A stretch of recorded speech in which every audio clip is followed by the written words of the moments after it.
Hello again, and welcome to another episode of Merkon's Musings, a Star Wars action figure review. And today we're looking at none other than Luke Skywalker Bespin Fatigues. So this action figure is going to be from the original Kenner Wave 1, and this is the 11th figure in the first wave of action figures from 1980, Empire Strikes Back. And we're looking at two variant cards. So you have this version, which I think is the more dynamic of the two variants. It's a much better picture of Mark Hamill, close-up of the character. Whereas this one is kind of like, I'm wandering the halls. I'm kind of blurry. You can't really see the details on or fatigues, as they say in the card. It's not a great image, but I really love this image dynamic. This is a repro, of course.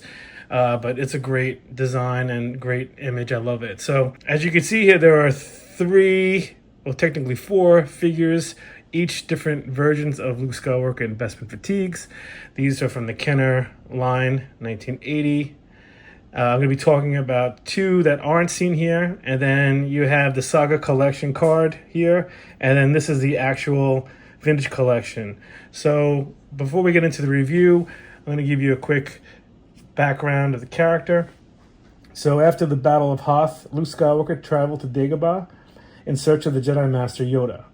After crash landing his X-Wing into a swamp, Luke sets up a camp and Yoda appears.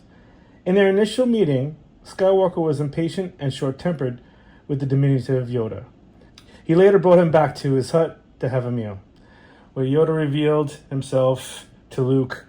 After some training, Yoda asked Luke to enter the cave, which was strong with the dark side of the Force, where he was challenged by a vision of himself wearing the armor of Darth Vader, which symbolized his inner darkness. Shortly after, Luke had a vision of his friends suffering in Cloud City on Bespin.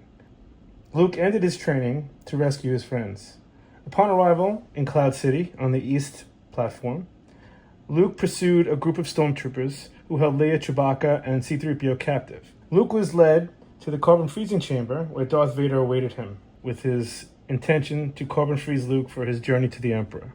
Luke Skywalker and Darth Vader's duel traversed through the inner workings of Cloud City, where the battle ended on a catwalk with Darth Vader slicing Luke's right hand off.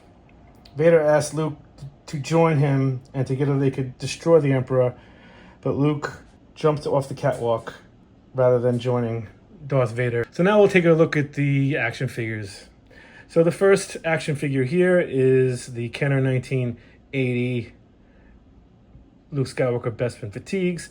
And there were two variants. We have the Luke Skywalker with the blonde hair, much like the farm boy from the original Star Wars line, the New Hope line. And as you could see, this is a really nice figure. It has 5 points of articulation. The arms, the legs, and the head. Typical Kenner articulation for their action figures. So this is a blue lightsaber. It's a repro, which is more screen accurate. And he also has, as the Kenner say, a Han Solo blaster, which is sort of screen accurate. Slightly different model, but it's close enough. And this version is more screen accurate with the hair color. It's got great, like I said before, just like the blonde-haired Luke, this is a really great sculpt. It's 5 points of articulation. It's classic Kenner. They did a great job with it. In between the 1980 Kenner version, the Power of the Force 2 freeze frame line in 1998 had a Luke Skywalker Bespin, which was not nearly as good as the Kenner one. It had, the bulky Power of the Force 2 look to it. It had 5 points of articulation. But the coolest thing was it came with a freeze frame, which had the scene from movie, which is the actual picture you see there. That's in the freeze frame. That came along with the figure. And then in 2002, Luke Skywalker Bespin Duel came out. And this was a Star Wars saga. This was a pretty cool figure. It had some decent articulation. It looked like Luke after he went through the battle with Darth Vader. It came with a medical attachment to help his hand that was chopped off, as you see at the end of the movie when he's on the Falcon. It also came with that weather vane that's underneath Cloud City where Luke lands on, and he saves himself from falling to his death, and he calls out to Leia. So I had some pretty cool accessories to go with that figure. It wasn't bad, but it's not, the definitive one. And then, as you can see here, we have the Saga Collection from 2007. And this is a great action figure. My problem with this action figure is the head sculpt isn't as great as the Vintage Collection one, which we'll get into. And the body is okay. It has the insert joints on the arms and legs, and the waist turns, and the head is not on a ball joint. But the color of the costume is off. It's more of like a tan color, whereas, as you can see in the photo here, it's more of a grayish color. But it's not a bad action figure. It has the correct blaster pistol, and it's a pretty nice figure. But this one here, this is the best one, the definitive version. This is Vintage Collection 4, came out in 2010, and let me bring it up close so you can see it better. Yeah, this is the really cool action figure. It's spot on so many ways. It has really good paint deco. If you look, you can see on his fatigues, you can see different color variations on the folds of the material. It's more aligned with what it really looks from the actual film. Luke's head is much better, a better version. Let's see if I can get that in focus.